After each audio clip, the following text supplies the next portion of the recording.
Hi, இன்னைக்கு நம்ம பார்க்க போகிறது ஈவினிங் ஸ்நாக்ஸ். இந்த ஸ்நாக்ஸ்க்கு பேர் மல்லிதா. மல்லிகா இல்லை, மல்லிதா. இது மைதா மாவில் செய்ய போகிறது. ப்ளஸ் இதோட இன்க்ரீடியன்ஸ் பார்த்தீங்கன்னா மைதா மாவு 1 கப் எடுத்திருக்கேன்.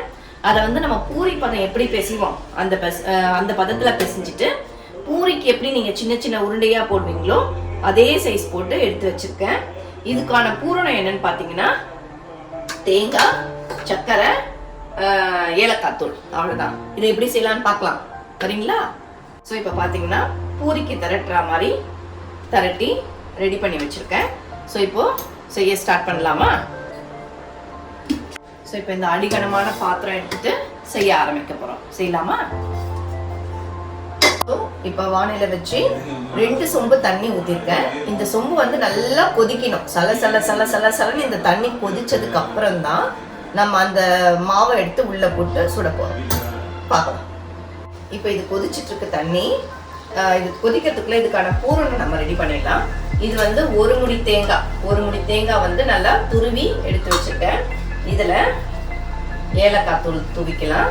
ப்ளஸ் சர்க்கரை.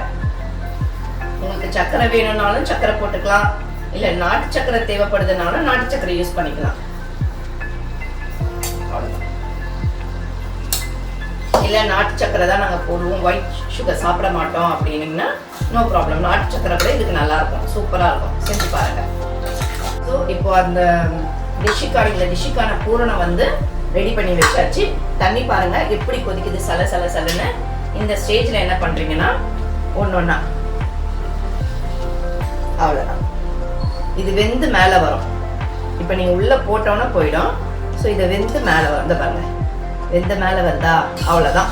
பாருங்க, கலர் மாறிடுச்சு. அவ்வளோதான், முடிஞ்சு நம்ம டிஷ் ஓவர். ஸோ இதை என்ன பண்ணணும், ஒரு பிளேட்டில் வச்சுட்டு இது மேலே இந்த பூரணம் இப்படி வச்சுட்டா கொஞ்ச நேரம் ஆறின பிறகு சாப்பிடுங்க. இப்போ சூடாக இருக்கும். இதை என்ன பண்ணணும்னா நீங்கள் ஆஃப் பாயில் சாப்பிடுவீங்க இல்லையா, இப்போ மடித்து. இப்போ நீங்கள் இந்த ஆஃப் பாயில் சாப்பிடுவீங்க இல்லையா, மடித்து, அந்த மாதிரி மடித்து போட்டோம்னா இப்போ இது கொஞ்சம் சூடாக இருக்கும், கொஞ்சம் ஆறட்டும். அவ்வளோதான். இதுதான் நம்மளோட டிஷ். ஸோ இந்த மாதிரி எல்லாமே நீங்கள் போட்டு எடுத்துட்டிங்கன்னா சூப்பராக இருக்கும்.